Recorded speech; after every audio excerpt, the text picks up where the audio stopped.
In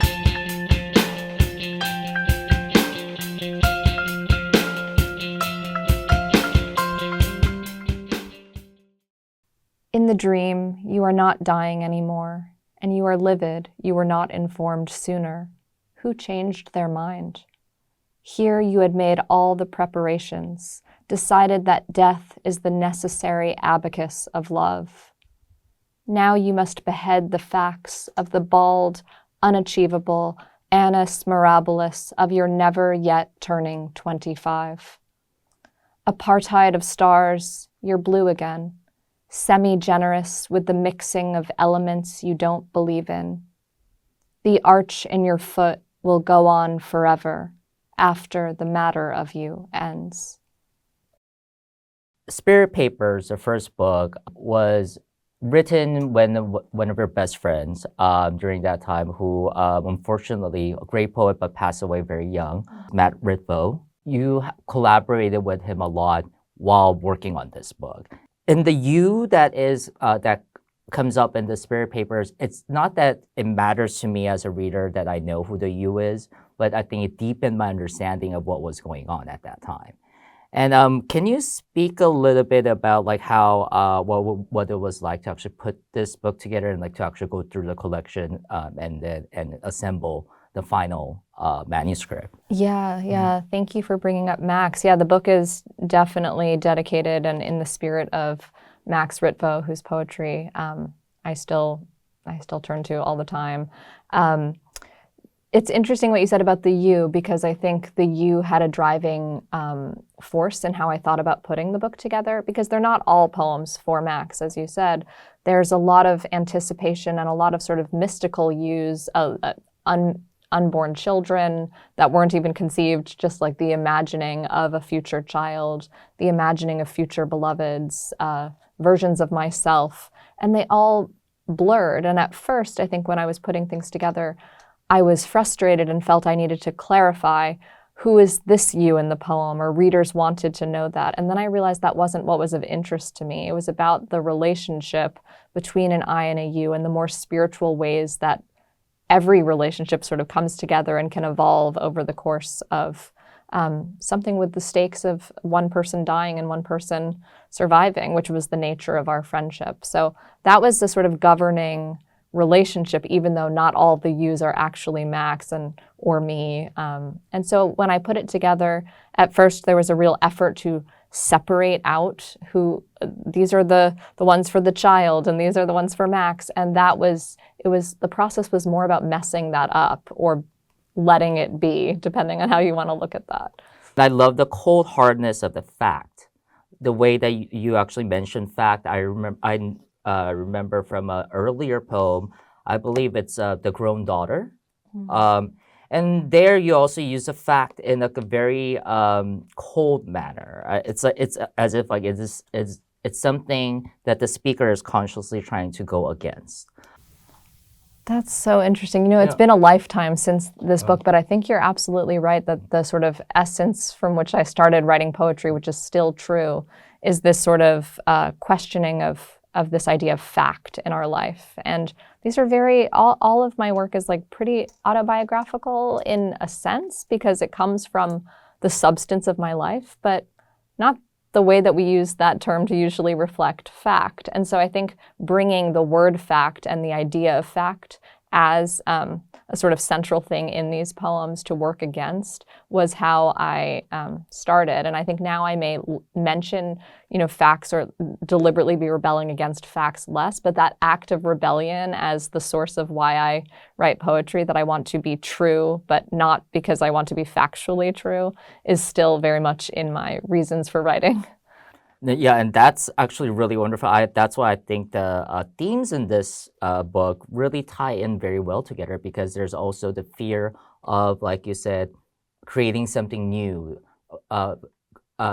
I think there's a technical term for fear of pregnancy. Is it like tocophobia or something like that? I don't know. But I had it. yeah, exactly. Yeah, and there's like these imaginary letters. I would say letters or addresses to imaginary children, right? That are happening at the same time of like one of your beloved's illness, right? And like to see that conflict kind of like form together and like play out in the book, I think that really goes well with what you're saying about how the you becomes more generalized. Yeah, because it becomes about like creation, you know. Absolutely. Yeah. Yeah, and I think that word inevitable that you had used before too feels related, where there's this fear of an experience that I wanted.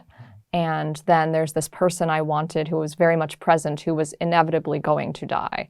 And so this kind of question of what do you wish for that you might not have? What do you know will happen that you don't want to have and you want to ward off? And sort of using this magical thinking, again, to let those things come together, not to kind of decide, oh, this will be and this won't be, or this is what I'm afraid of and this is what I wish, and not to separate these sorts of feelings or realities, but to let the thinking process that tries to negotiate those things exist as the way that syntax gets put together and way that a moment happens, rather than try to clarify or separate. Yeah, and that's why I love that one quote by Frank Bidar, whose blurb, who is in the back of your first book, and he calls it the ravishing verbal abandon. And I think that's where that comes in, is your that magical thinking is doing its work on the page to disrupt almost like the vocabulary of something that's expected. And I felt that technique was used very, very well. And did you consciously start using that technique to actually kind of break things up, more like diction-wise?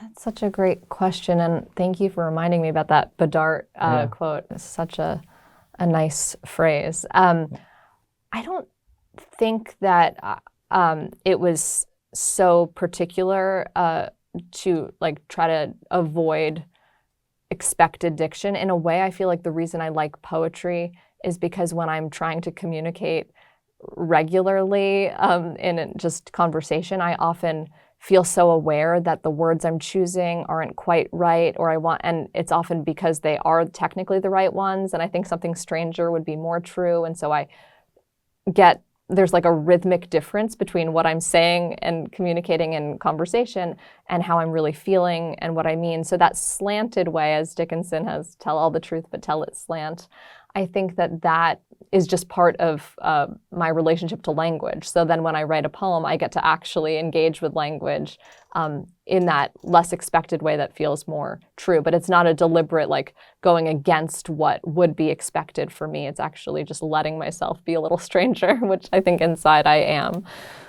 You grew up in New York, but you came to LA, and there's like this bond between like the two cities that like you split your time in. You're in fact moving back to New York, but I also saw in an interview that like there is like a part of you who just didn't want to learn how to drive because you didn't want to feel like you belong in LA. Los Angeles it's an imaginative world as much as it is a real one, and I don't think I'll ever be without it. I don't think I would be the poet I am if I hadn't lived here. So it's this real, and it lets me love and hate it, which is something that I think the best places do. You can have all of it, and it is full of contradictions, right? You have this beautiful temperate climate and geography, and then you have catastrophe underneath the surface, and we've lived it, unfortunately, this year. And I think that kind of contradiction is what I want to always keep, as you see when we're talking about things like life and death. I like where it bleeds and blurs, and that's true of place too. So I love Los Angeles, I hate Los Angeles, but more particular than that is this is a place that's so relaxing and still and slow, and it's also so fast and so unpredictable and chaotic, and there's the human element and there's the natural element. I just like all of its many personalities, and I hope that they are part of my own circulatory system, even if I'm not here geographically. Yeah, and that actually leads me into like how I like to think about your second book, Lying In. This book floored me. Really, it's talking about the speaker's fragmented self, and all of those fragmented self actually all becoming relevant all at once. I feel like no speaker in any of the poems is like always like a distinct, identifiable creature. I mean, it always haunted by the fact that both the speaker could be both mother, child at the same time, creator, destroyer at the same time. So all of these identities are like almost merging in, and I thought that had to, like, maybe I'm doing a little bit of a leap here, but like I feel really close to that because I think I have like a fragmented self from not belonging to anywhere, or like not thinking that I don't belong anywhere. You know, so it's kind of like your relationship also with like geography, like Los Angeles. I was wondering if that like fed into it. Yes.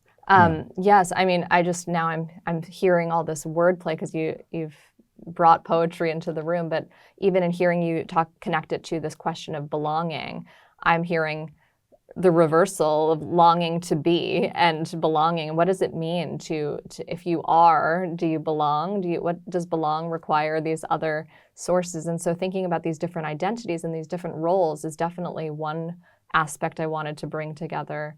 I think also, I'm only just realizing this now as I hear your question, but I think I'm always aware of in any moment how what's interesting about an emotional experience that's worth writing about is that there are many different sides. You can't say, oh, this is a happy moment, or I was just really clearly sad about this. It's always complicated, or those are the moments that I even pay attention to feeling-wise. And so we accept that. So I guess in Lying In, what I was trying to do was, can I accept that on a kind of larger life, almost narrative scale too? Becoming a mother, having two different pregnancy experiences, two different losses. The person Max and the person Lucy, who are two losses in that book, are very different experiences, and I felt very different about both of them. So there was initially a resistance to letting those griefs be confused. Again, like the you in the Spirit Papers, I didn't want a reader to conflate these things and lose their particularity. At the same time, I realized that the particularity that was interesting was about the emotions in a moment, not about you knowing, oh, this pregnancy happened now and then this grief. I'm not as interested in that, so letting it all come together. You had two pregnancies.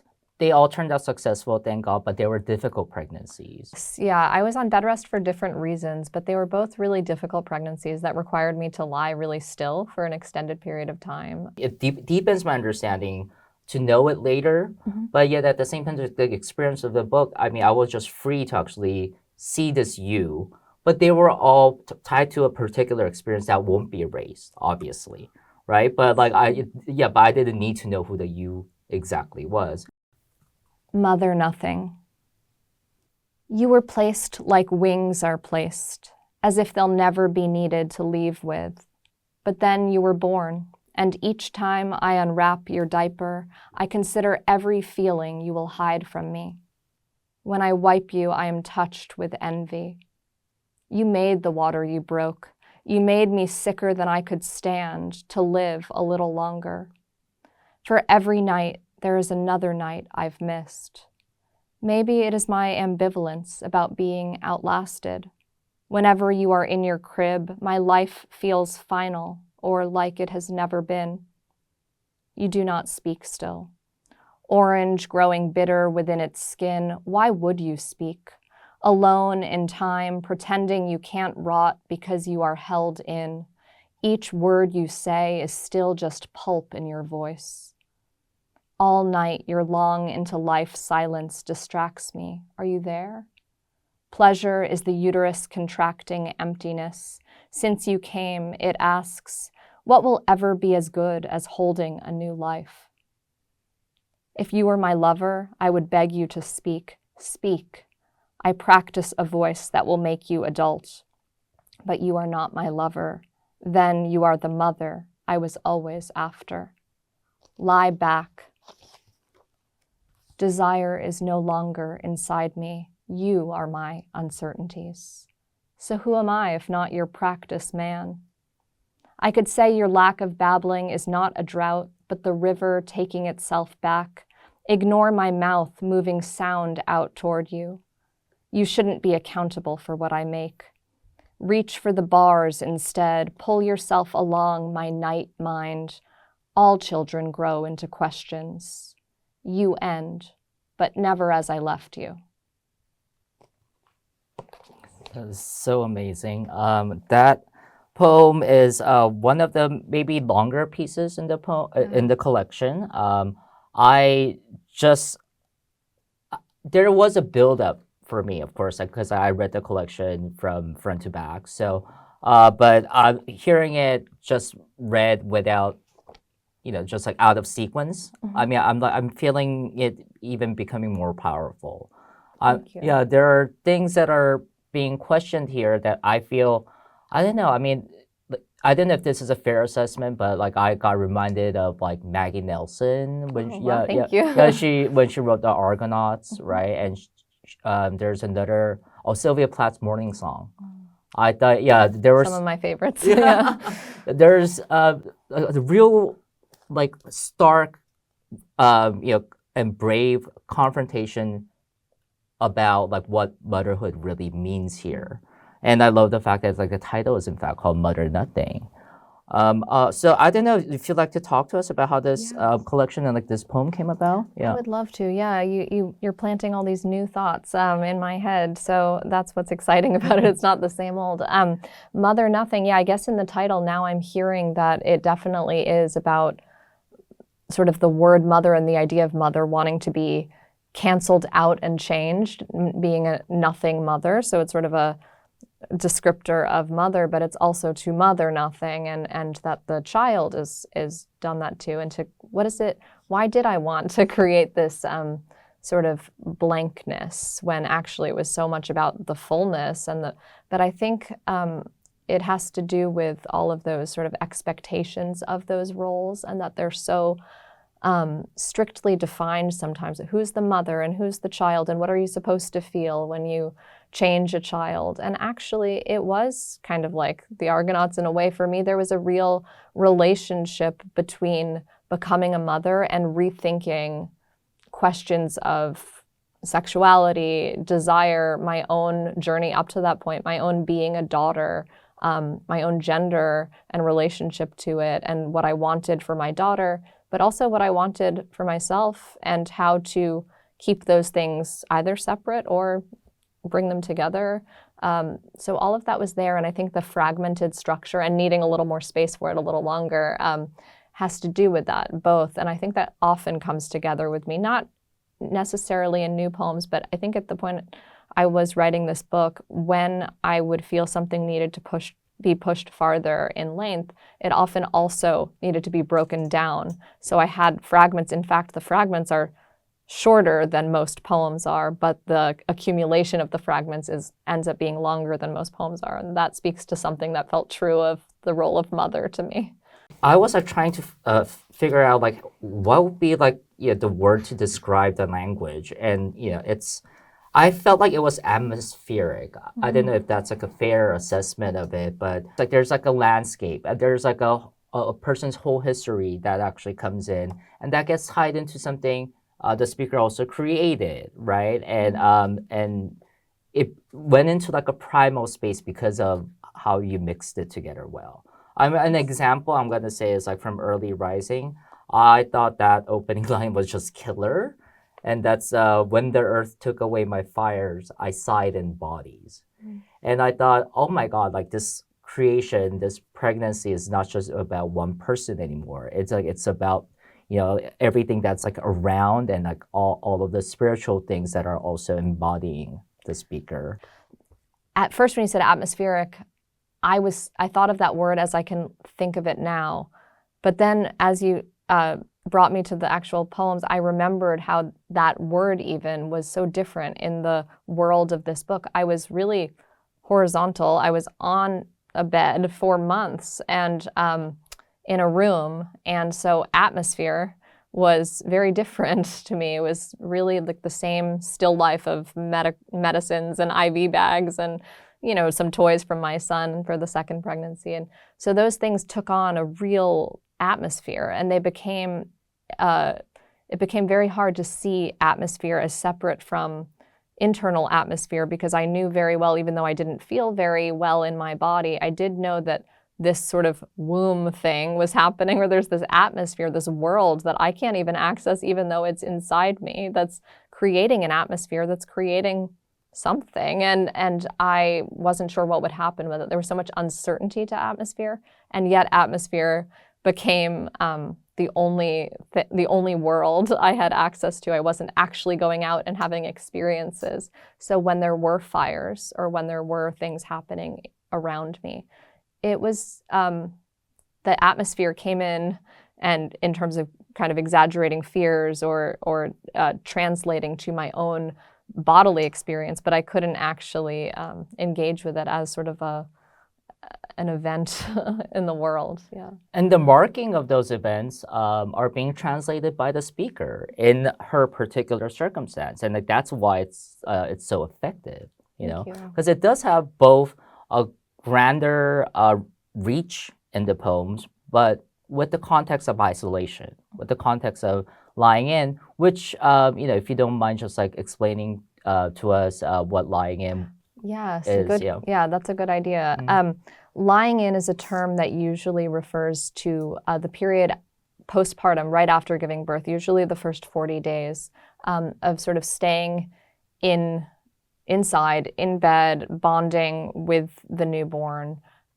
It also was once a Victorian term for childbirth itself. So once I learned that the term could both mean this postpartum period of intense relationship and the giving birth process itself on the bed, I thought this is definitely true of my entire pregnancy as well, because I was also on bed rest. So, and it never ended, by the way. No, the bed rest did, thank God, but the sense of lying in as a kind of mood I could access, a way of living in time and space that was changed by the isolation, was something that I kept going back to whenever I would try to tap into feelings. What was funny about putting the book together after that was over, technically after the lying in was over, is that the pandemic started and people were not lying down, but they were in quarantine, and quarantine means 40-day period too, technically quarantine, that's the word. So I thought, oh, my unusual experience that I'm going to write poetry about is now going to just be what everyone experiences, so it won't be, like no one will find this an interesting insight, everyone's having it. And then I thought that thank goodness that we can get beyond the idea that this is a book about a woman, pregnancy. I like all of it. I'm not anti-thinking about, the fact that this is a book about having a child and those sorts of things. But I think I'm really glad that something about the sort of bigger feelings of what it meant to be isolated and heightened in these ways could speak to more people, even though it came out of such a very difficult time for so many people. It did feel, it helped me see the book differently. It was very permanatory, really, to actually have that experience of isolation, and then later on, like you said, that became a part of a shared experience that all people have access, and in some ways, be able to understand through the lens of their own personal experience now. Yeah. I really wanted it to reach people that did not want, that were not interested in having children or interested in books about pregnancy. I am interested in those books, but I really am glad that something about, again, that isolation and the way that isolation makes you need, it intensifies everything. So it intensifies fears, not just the fears of a virus, but fears generally. It also makes you appreciate things more and just slow down in other ways. So it has all these different effects, and that felt valuable, yeah. I actually have another request. This is a newer poem that was published in your upcoming, that will be published in your upcoming collection, The Going is Forever, which I believe is also going to be published by Milkweed. Yes, in fall 2026. Fall of 2026. It's not too far away. Not too far. And this is one of my favorite poems that I've seen recently, and this was in the New Yorker, October 2024. As we made him. It's his 4th birthday again in the land of forgetting. Humongous balloons sway and pop in the wind. The trick candles pop and sway as I pass them in front of his breath. I have such a sweet tooth for family, I deny he is missing. Regression means he is closer to where we made him. Thin mist from his first night home from the hospital still haunts us. Sometimes I sleep in the position I was in when we made him. French blue curtains in the guest house lit our skin blue. Sometimes I hang off the bed for an hour after, longing to return to his birth or before we made him. It's his 4th birthday, and the candles trick us again. A few balloons reinflate from their shiny, torn skins. Impossible. The mist hides nothing, leaves us. Ordinary sky closes in. I am so afraid I'll leave, then haunt my family. I kiss and kiss them. If he were to forget us, would we still be the ones who made him? I really lived with this poem when I for a couple of days because I just couldn't get the image of the few balloons reinflate from their shiny torn skin. I couldn't get the image out of my head. That could have been a gorgeous line by itself. And then right after, in the same line, in fact, you just say impossible. You put in an internal dialogue in there to almost contradict or as if the speaker is questioning what is going on. So it takes on not only this very mystical sort of imagery, but it's still grounded. So to be able to pull both of that off in this haunting manner is it's just wonderful. Thank you. Yeah, I think sometimes for poems are a great place to have a fantasy and escape something and just imagine. Yeah, the balloons reinflating. You could have a poem where that just happens. You don't have to say it doesn't. Or you could have a poem where you talk about the sad reality of facing something where a child is struggling and you don't know what's going to happen and the uncertainty. And I think what my experience was, again, is another version of that kind of clashing and bleeding together and letting a poem try to make that work where what the pain felt like was actually not facing the reality and not having a fantasy. It was having the fantasy constantly as I faced the reality. So that was the humiliation in the sense of constantly kind of being disappointed by the not knowing, and yet the mind still trying to trick you into hoping for the best and fearing the worst, and having those come together, being not sort of a moderation of those two things so that it's okay, but actually an intensification of both. And I love also the fact that you use repetition of the end phrases, right? We made him, we made him. And something about that, I think you just mentioned the disappointment of not being able to figure things out. And it could be read so many different ways. And one of them is it's against forgetting, because this is this is a poem about somebody forgetting, right? Exactly. So it was almost going against the grain of forgetting, but it also, there's a part of it that almost felt castigating, right? To actually be able to, it's almost becomes a command. Oh, that's really interesting. Yeah. Yeah, I think that's right. I think against forgetting, I also learned this term, which I recently was speaking to someone who is a psychiatrist, and I got the sense that this is not necessarily a term that's used much, but agoraphobia just looked like this interesting word to me. And apparently it means the fear of forgetting, and it means the fear of being forgotten. And it felt like this mythical place I wanted to write my poems in, because it brought together these two fears. I thought, how could that be the same word? To fear being forgotten is very different than to fear forgetting. And yet that's kind of what allowed me to feel that my separation at that point from my child was actually what was keeping us together. He must be afraid of forgetting. I'm afraid he's going to forget me, and we could share it in this, or we could strain to share it in a poem. Yeah. Is there anything that you'd like us to know about your upcoming book, The Going Is Forever? I'll tell you something about something even beyond The Going Is Forever. I guess it's forever. Yeah. But I was thinking that The Going Is Forever is probably my most real book or something. I was going to say narrative, but it's really not narrative. But I was learning how to stay in a real lived moment, not autobiographical, but something real. And I thought, oh, okay, that must mean that that's the trajectory of what I'm doing in the next work. Now that I've sort of put that, I'm working to finish that book and I'm starting to write new things, I thought I'll probably go in a more narrative direction. It'll be easier for me to sustain a longer narrative.